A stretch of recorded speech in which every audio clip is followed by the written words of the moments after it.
Hi，大家好，我係 Kathy 啦。今日想同大家講嘅係認同感啊。我好想問下大家，其實你自己有幾認同你自己呢？點解我會咁問呢？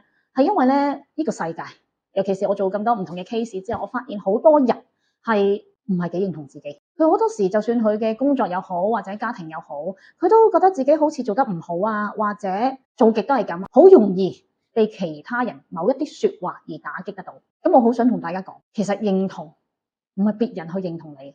係你有認同你自己，有幾認同你自己嘅能力啦，有幾認同你自己嘅想法啦，而創造出嚟。如果你自己都唔認同你自己嘅所做所行嘅路係適合自己嘅話，咁又有邊一個人可以認同你呢？我哋最大嘅敵人並不是出邊所有人，係自己嘅心。你個心先係對你自己最大嘅影響力。你點樣睇你自己，視乎你個心點樣睇。所以我哋要建立翻自己對自己嘅認同感，咁樣先可以令到自己嘅心強大，而去做你想做嘅一切。大家記住，發現一下自己有邊方面你可以值得自己去認同自己，之後由嗰邊嗰個方向就開始創造自己嘅人生。記住 follow 我啦，拜拜。